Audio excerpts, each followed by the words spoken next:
Welcome, fellow feline friends, to our channel dedicated to America's original and natural breed, the majestic Maine Coon. In this video, we've compiled 4 of our most popular videos to bring you the ultimate guide in Maine Coon cats. We'll cover the 5 things that all cats have in common, from the tiger to your fluffy furball. We'll cover what makes the Maine Coon cat America's original and natural breed. We will share tips and tricks on avoiding scams when purchasing a Maine Coon kitten, and we'll help you to determine whether your long-haired friend is a Maine Coon or a Maine Con. So sit back, relax, and let's get this party started.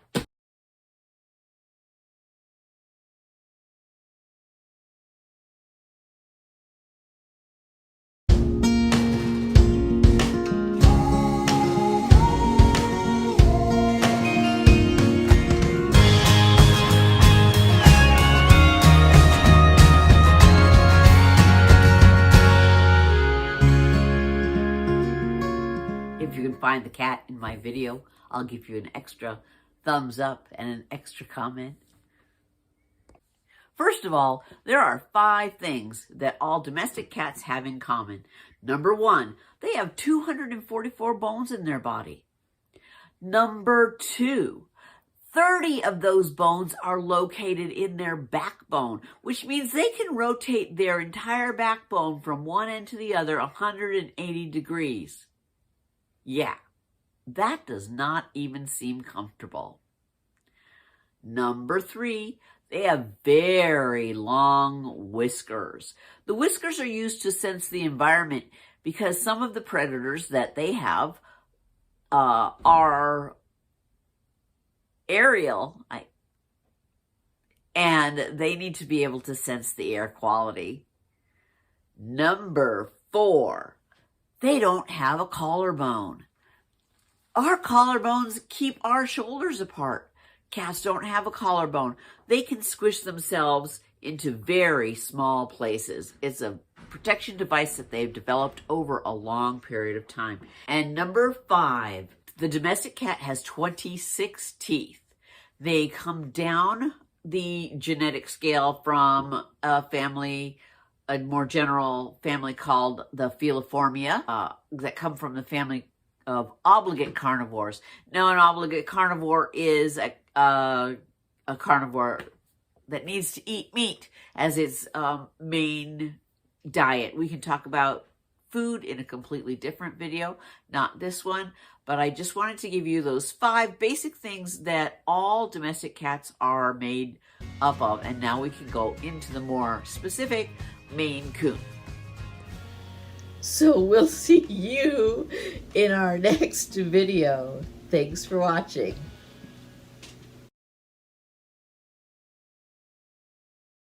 The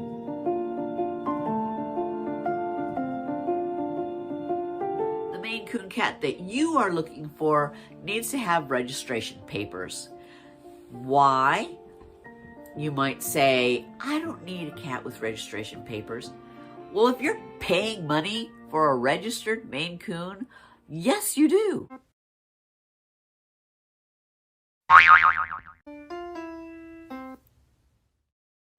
It's almost kitten season, and I would prefer that you go into kitten season with as much knowledge in your pocket as possible. So we're going to focus on what exactly to look for in your next Maine Coon. And that's going to start with what a Maine Coon is anyway. So let's get into it. Here are 10 very simple characteristics to look for when you're looking for a Maine Coon cat. Number 1, first of all, it's important to remember that the Maine Coon was kind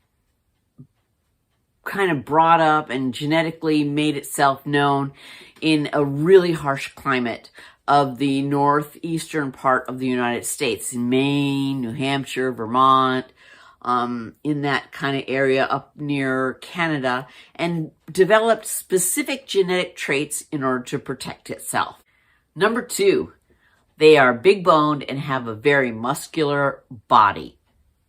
Number 3, they have a broad chest. Number 4, they have a shaggy coat.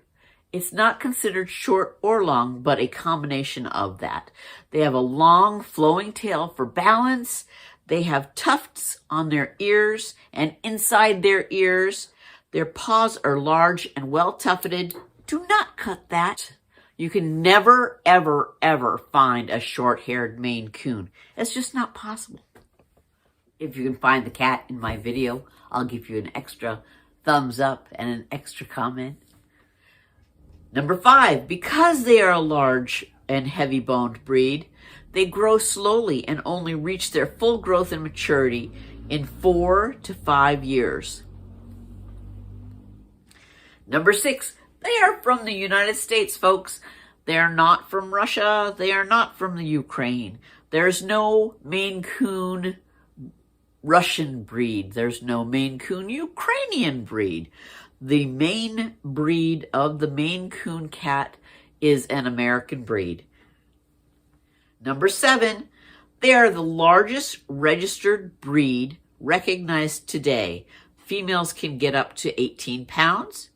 Males can get up to 25 pounds.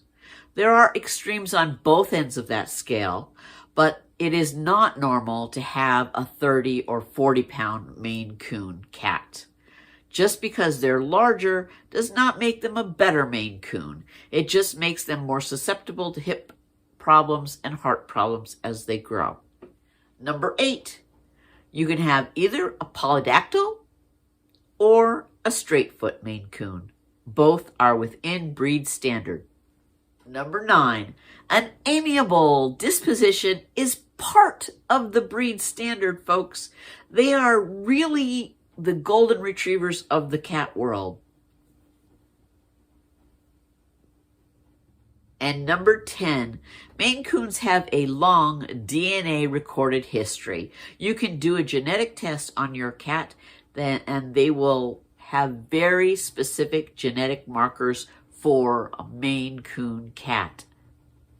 I know that this video is going to be packed with information and it can be broken really down into 3 videos, but honestly, I wanted to give you all this information at once because you really want to have all of this information in your pocket when you go kitten shopping. To sum it all up, I just want to say, don't be afraid to ask questions. And also make sure that the cats that the breeder is using is registered and that you're going to get registration papers. That's one really important thing. I mean, you're paying money for a purebred cat and you need to get those papers. Also, if you want a checklist of everything that I've talked about in this video so that you can take it with you, please feel free to email me and I will provide you with that checklist. Belle is coming to say hello to you. Here she is. Hi, Belle. Also, I am going to provide you with all the links below that you can easily get in touch with any of the breed organizations that I've talked about, either CFA, TICA, or FIFE. And my next video will be about how to avoid scams. So it'll be all of the steps that you can go through to make sure that you are avoiding being scammed by a breeder. I have heard that that is something that is happening. And also I post every Wednesday and Friday, although in February I have a challenge that I am going to be posting one short to introduce you to all of my cats. Not that I have that many. One short every day throughout the month of February. So look for that because that'll be really fun. So we'll see you in our next video. Thanks for watching.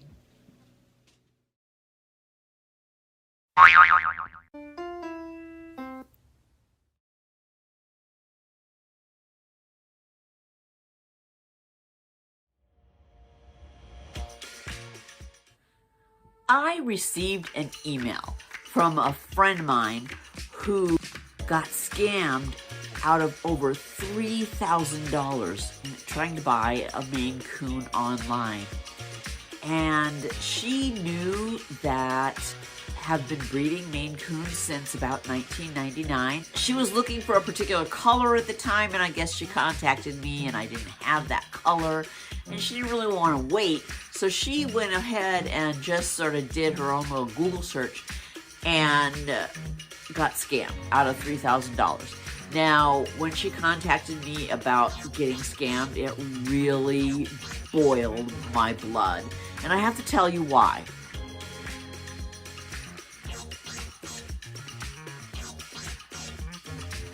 I have so many things to go over with you. As you can see, I have changed locations, and I'm also going to keep an ear out because I am introducing a new cat into the household right now. So I may actually have to pause the video. He's actually in here right now. So this video is about how to know if you're being scammed, and also 10 ways to avoid being scammed. So how to interrupt that flow, and how to know that you're emotionally hooked into a scam. So let's get into it. Number one thing to know, Google is a search engine. It's actually the number one search engine. It is not a research engine. And what do I mean by that? A search engine is one that you can pay ads to get to the top of the search engine. You can manipulate things and be in the top of the search. When you are actually doing research, you can use the search engine to research and find things of what you're looking for. But the very first thing that you come to is not normally the thing that you're looking for. And scammers pay to be at the very top of the search engine for keywords. So I believe that the Better Business Bureau has done some research and has said that 25% of the people who do research only look at the first top 2 or 3 results in the search engine. And scammers know this, so they want to be toward the top. But your answer that you're looking for may be more toward the bottom or on the next few pages. And very few people go to the next few pages. I always do. Come on up here. Come on up here, Jupiter. This is Jupiter. He is a 5-month-old Maine Coon kitten.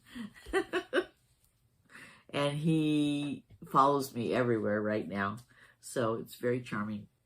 So my suggestion to you is to scroll down the page, go to the next few pages, change your search terms, and also look, if you do click on a site, look at the age of the site. It will tell you how old that site is. Number 2, you get what you pay for. Scammers love to say that they're giving you a really good deal and sell a kitten for about 1/4 of what you should be paying for a real Maine Coon kitten. So everyone likes a good deal, and I know, but the mistake is shopping for a pedigreed cat by price instead of by reputable breeder.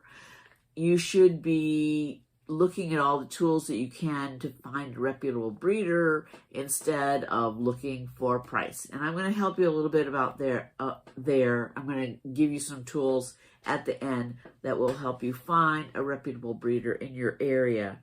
Scammers get you with that low price, and then they make you pay, and you never see your kitten. So I'm going to insert here a map, and I'll give you a little bit a rundown about what you should expect to pay throughout the United States for a registered Maine Coon.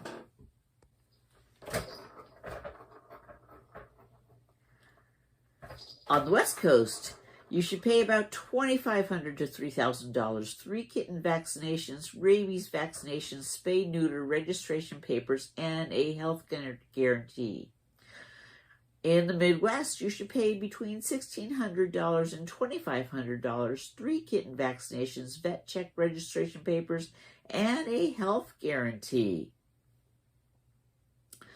On the East Coast, you should pay between $2,000 and $2,500 with 3 kitten vaccinations, vet check, registration papers, and a health guarantee.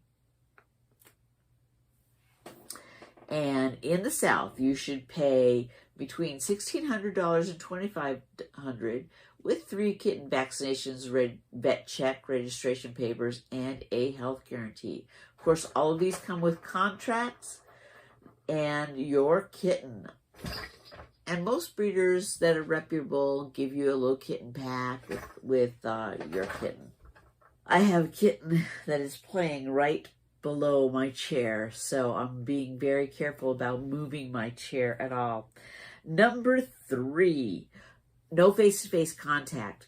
The scammer will not get on the phone or not video chat with you. They sometimes they won't even call you.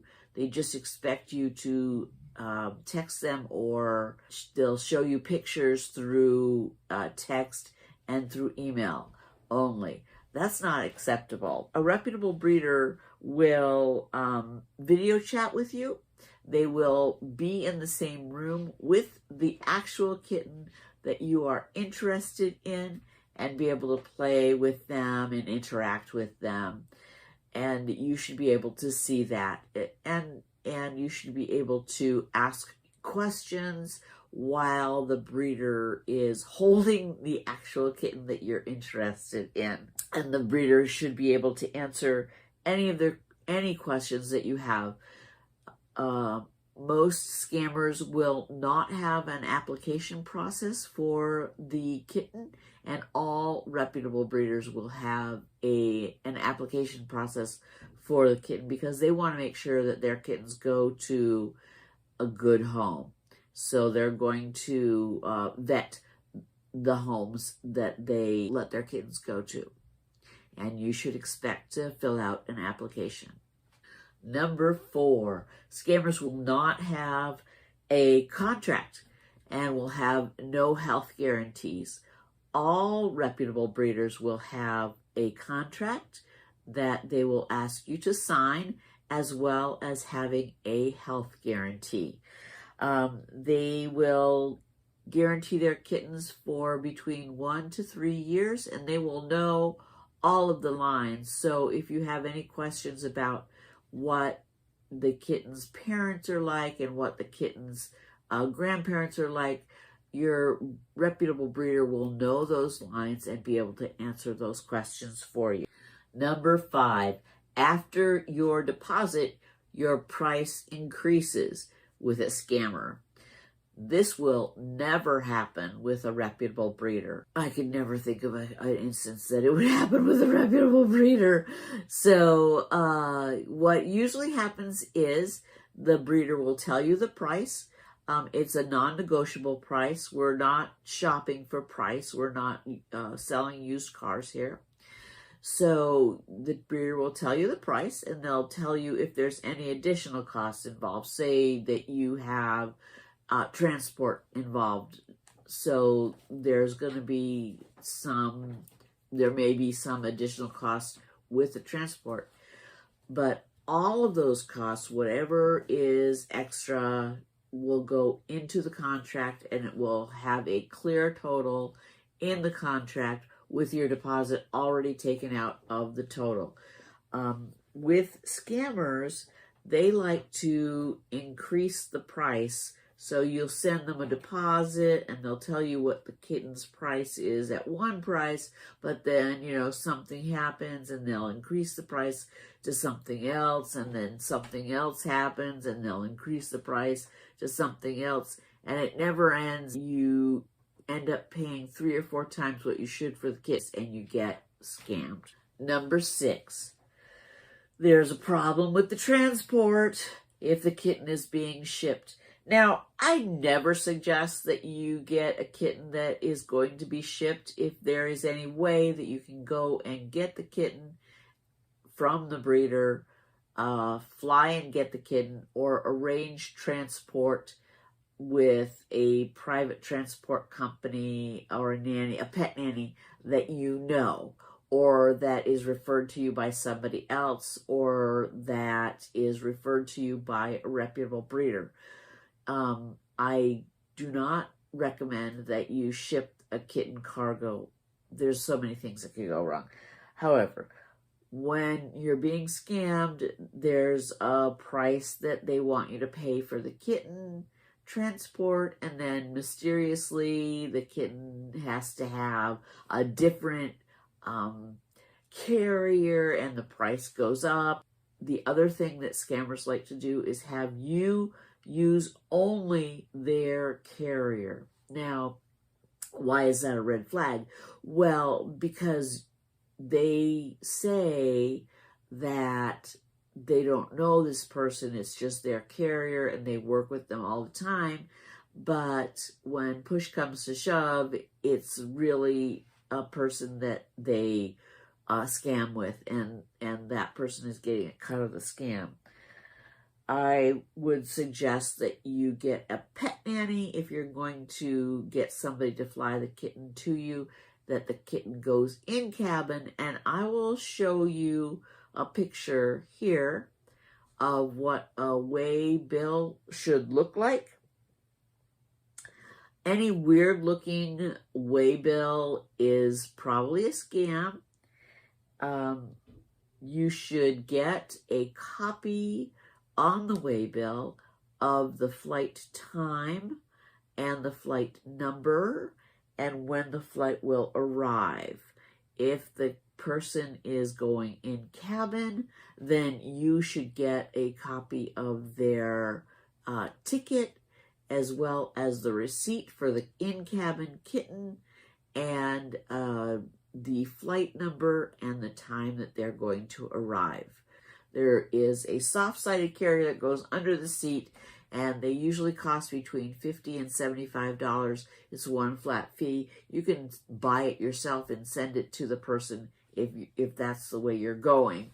Number 7, you should get photos of the kitten as they grow. So normally what happens is you find a kitten online and it's pretty young. It's too young to leave its mother, and it should be leaving its mommy between 14 and 16 weeks for Maine Coon kittens.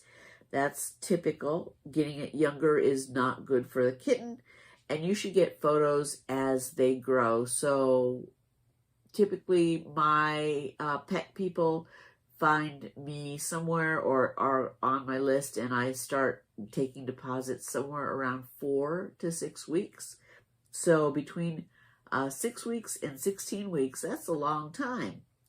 So they get weekly photos, and you should get weekly photos, and you should be able to watch them change and grow, as well as get notes about their personality. If you have a question, you can look at a photo and click on a photo that the person has sent you, and you can do a reverse Google image lookup to find out if that photo is being used anywhere else online for any other breeder or any other site. Number 8, they're asking you to send a deposit through an untraceable source. That's a big red flag, such as cryptocurrency or a gift card or wiring money. All those things are untraceable.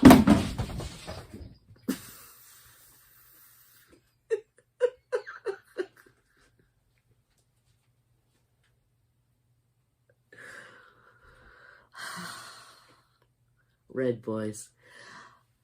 And you will not be able to get your money back if you send that deposit through any of those sources. Normally, as I said before, scammers don't have a contract, and normally reputable breeders will have, all reputable breeders will have a contract. So you should be able to see the contract and sign the contract before you send the deposit. I get the contract done first, and then the person sends the deposit, and the kitten is then held for them, and then the pictures start getting sent every week. So, and contact is every week, unless the person has some sort of question during the middle of the week. Are you going to destroy anything else? Number 9. The person who is selling the kitten does not have the parents, does not know the parents, and has no idea about the parents' health. That's a big red flag. So there's a new thing popping up called a broker. It's been within the last couple of years that brokers are coming into the kitten area.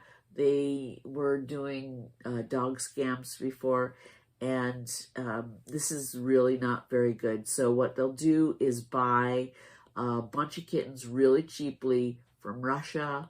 They don't know the parents, they don't know the health, and some of the kittens actually get here alive, some of the kittens get here really sick. The broker will still give you the kitten that you paid for. It may be sick, and it may end up having a lot of medical issues. When you come back to say, hey, my kitten was sick, you gave me a sick kitten, the broker doesn't care, because the broker is a middleman that does not have the parents, and then they'll give you the excuse that the person who's the breeder is in Russia and doesn't speak English. And so you actually end up losing your money again when the kitten either dies, or you end up having to pay thousands of dollars in vet bills because you get a sick kitten that now you're invested in, and you have to make that kitten better. My advice to you is, if you find out that you have a broker as somebody that you're dealing with, walk away. Even if you have already paid for that kitten, walk away. Because if you get a sick kitten, it's a couple thousand more that you're going to drop on a sick kitten. And the best thing for you to do at that point, to save yourself a lot of heartache, is just to walk away. If you can't, then know that you're investing in a sick kitten. Number 10, the Better Business Bureau has said that scams have risen 50% since 2019. In 2019, scammers were making about $1 million a year collectively off of internet scams and getting pets, or selling pets that didn't exist. And since then, in 2022, they are making more than $3 million a year. So that's an increase of more than 50%. And that is off of fake websites. That is from people who go to Craigslist. And that is from people who do a search result and grab the first result that's at the very top, where scammers buy the ads. So to combat that, go to your registration agencies like the CFA.org, and I'll put the links down below. TICA, T-I-C-A, you can go there and look. And FIFE, you can go there and look. Also, PawPeds, you can go there and look. And you can look up and see what breeders are in your area. And then you can go back to Google with some information and look and see the websites of those breeders that are in your area, because it's best to look for a reputable breeder in your area, because then you can go and meet the breeder face to face. You can, shake hands, kiss babies, that kind of thing. You can go to a local cat show. So on both the CFA and the TICA sites, you can go there and find out when the shows will be in your area. And then you'll have like a lot of different breeders go to those shows. And it's interesting. You can find out what the actual conformation for your cat should be. And you can meet breeders. You can talk to them face to face and feel a little bit more confident that the kitten that you are putting a deposit on really seriously exists, and you will get them. Folks, this is a breed that I have loved since the 1980s when I got my very first Maine Coon, and I started breeding when I was in somewhere around 1999. I opened my own cattery in the early 2000s. So I have a long history and a long love of this breed. I'm happy to answer any and all questions that you have for fun and for free. You please like and subscribe and share my videos. If you know somebody who is looking for a Maine Coon cat, please share this video with them. It has a ton of information as you can go through very slowly and find out. Why do I want you to share the video? Not because it does anything for me, but because I think that the more information that you have, the less chance that you or your friend or your family member has of getting scammed. Thanks for watching.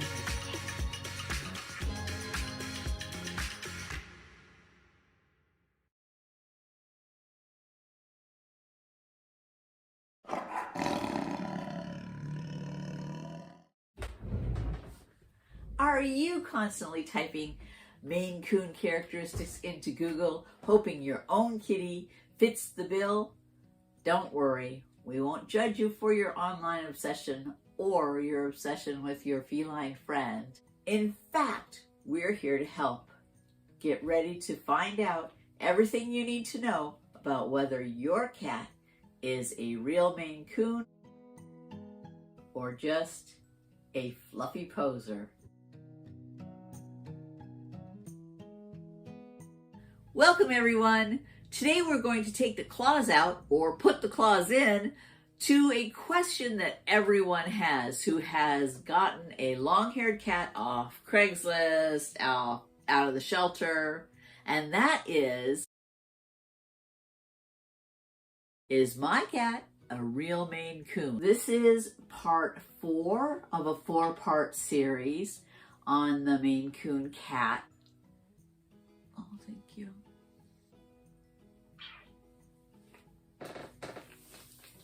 Part 1, we looked at what a cat is and what all cats have in common. In part 2, we looked at what a Maine Coon is anyway. In part 3, we looked at how to purchase a Maine Coon kitten without being scammed. Here in part 4, we're going to talk about Maine Coon or Maine Con. How to tell if your current long-haired feline friend is an authentic Maine Coon cat.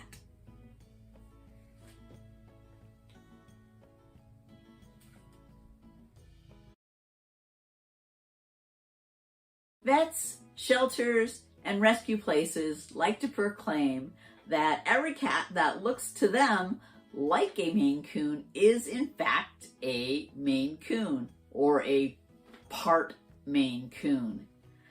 So let's clear up some of those common errors and misconceptions.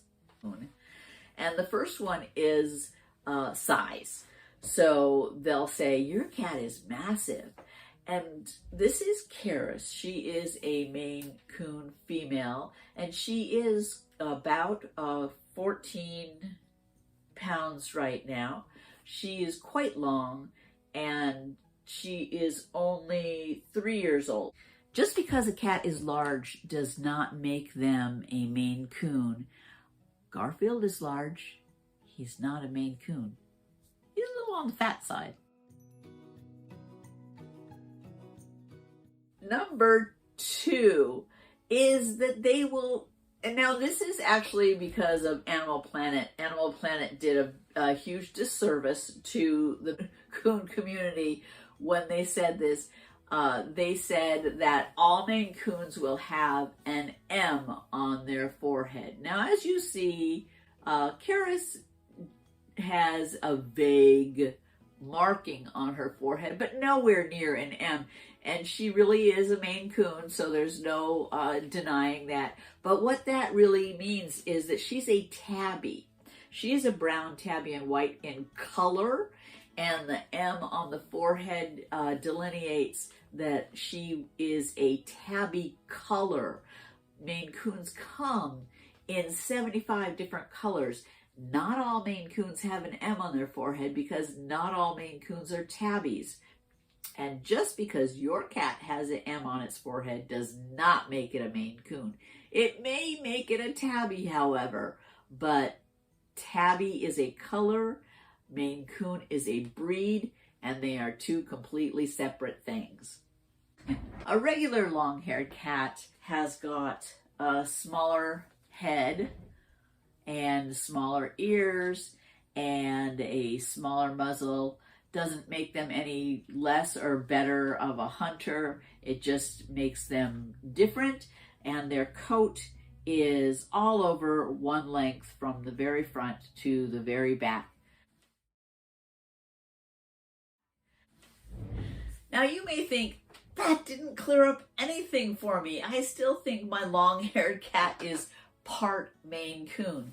First of all, it's very unlikely that a purebred Maine Coon is going to go outside and breed with a long-haired or short-haired cat. Not anybody that I know lets their pedigree cats outside to just randomly breed. Knowing the difference between a real Maine Coon and a long-haired domestic cat is as simple as knowing the difference between a frog and a toad. You can watch part 2 of our video where we go into depth about what is a Maine Coon cat. Here are a couple common characteristics that make this cat fun. They have a nice square muzzle and a shaggy coat. They love to learn games like fetch. As a matter of fact, they'll pretty much make anything a game, especially if it has to do with water. They love playing in water. They can't get enough of it unless they're going to take a bath. This is what happens when you film with animals. The second thing that you can do is get a genetic test done.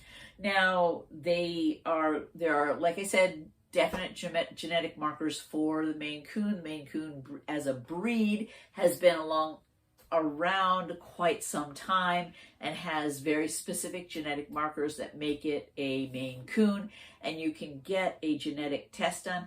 I will link some of the links below, but you can certainly get a couple done and clear up whether your cat is a Maine Coon or a Maine Con. Hey, thank you to my Maine Coon community for helping me with the videos so I can keep doing these videos for fun and for free.